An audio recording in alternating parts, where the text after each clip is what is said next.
By the way mga kababayan, magandang hapon sa lahat sa inyo. Magko-comment po tayo mga kababayan.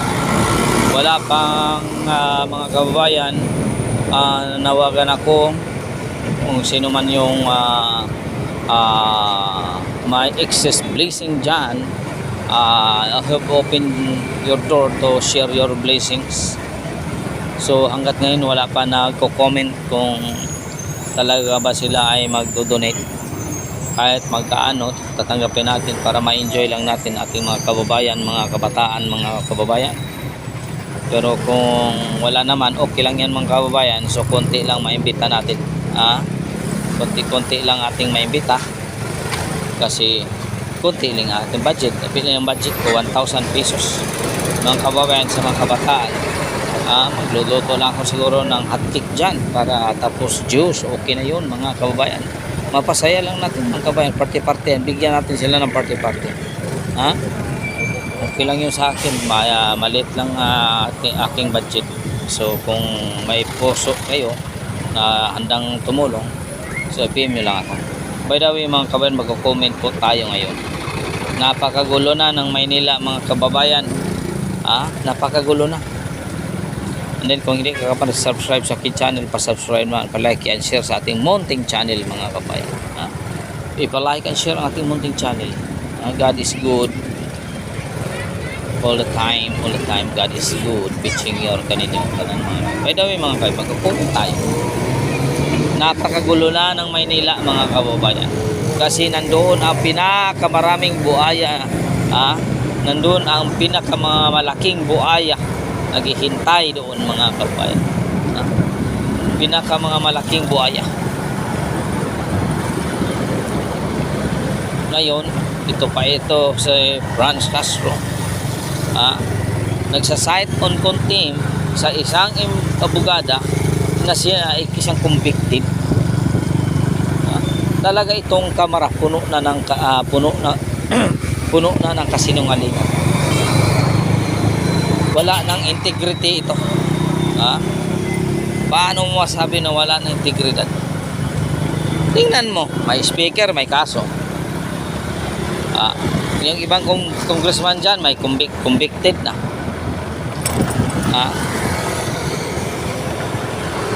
May nag-imbestiga, may mga kaso din. Sa grab ang korap.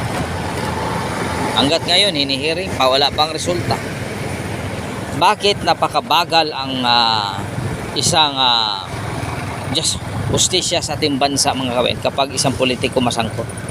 Bakit napakabagal? Kasi kita namang bansa ang pinakamaraming proseso sa freedom of may kalayaan, pinakamatas na makalayaan. Binigbigyan ka ng kalayaan para masabi mo kung ikaw ba talaga ay inosente. Pero hanggat nandyan yan mga kababayan, walang paglilitis na ganyan lang kaso ang inatupag. Walang mangyayari, walang politiko makukulong. Dapat ito sila mabibitay. Dapat may taong gumagawa ng batas niyan. May politiko na matapang gumagawa ng batas diyan na kapag ang isang politiko ay nahanatulan ng katiwalian, ay dapat itong mabitay. Paano ito mabitay? Paano? Kapag ang isang politiko tapos itong mga party list dapat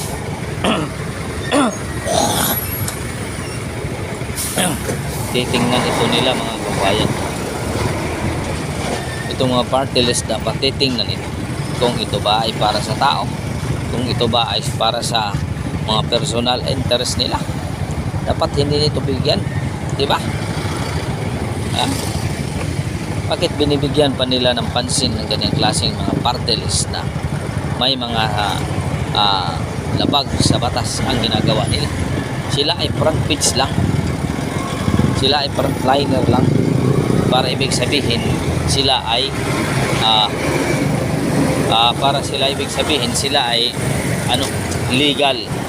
legal front yan sila mga kababayan. Ang illegal nandoon sa bundok. Nandoon sa bundok ang mga illegal. Ang nasa Congress, mga legal yan. May mga abogado pa. Pero titingnan mo, titingnan mo kung kapakanan ba talaga ng mamayan ang ginagampanan nila. Ha? Akalain mo magsusunog pa ng mga makinarya na ginagamit para lang sa pag-improve ng farm to market road. So ibig sabihin hindi sila gusto na ang isang liblib na bayan masinso. Okay, bakit mo susunugin ang isang mga bagay na nakatulong sa construction gaya ng bulldozer, dump truck, backhoe? Bakit mo susunugin? Kasi hindi nagbigay. Mas masaya ka pa dahil ginagawa ang karsada para ang mga tao madaling makapunta sa bayan at makapag dala ng kailang mga agricultural product.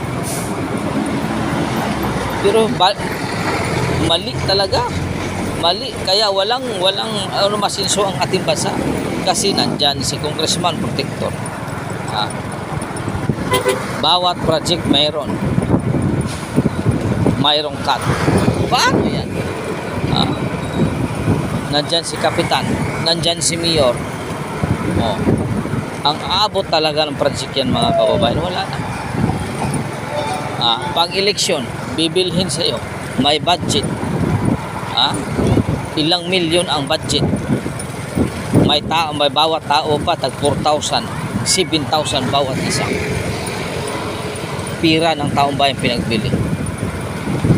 Tapos ngayon, nanalo, wala na. Corrupt, siyempre. Ubos ang pira ng taong bayan. Kasi doon siya kumukuha eh.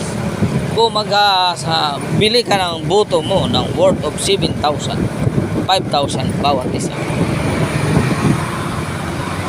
Ito ba'y kumpara sa iyong salary? Hindi. Ilang tao dyan mababayaran. Ito talagang mga taong to, hindi dapat ipapanalo. Kawawa ang taong bayan. Kapag hindi ka supporters nila, hindi ka talaga matutulungan. Totoo yan. Hindi ka supporters ng isang politiko, tapos magkasakit ang pamilya mo, pumunta ka sa ospital, hingi ka ng tulong, walang pera. Pero kung supporters ka, binayaran ka, madali ang tulong. Ganyan. Pero tingnan mo ang kalsada, walang pagkakaiba. Bakit ganyan, mga kababayan? Bakit ganyan ang isang tao? Bakit ganyan ang isang politiko? Ngayon mag-eleksyon na. Ang sinasabi, handa akong tumulong sa inyo.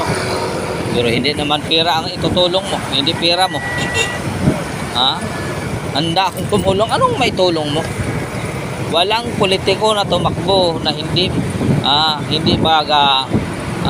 bigay sa iyo ng tulong. Meron. Bawat salita, handa akong tumulong sa inyo. Pag pananalo na, saan ka na politiko? By the way, mga kababayan, maraming salamat sa suporta. Hanggang dito na lang po, mga kababayan. God is good all the time. All the time, God is good. With Senior kaninyong tanan, mga kababayan.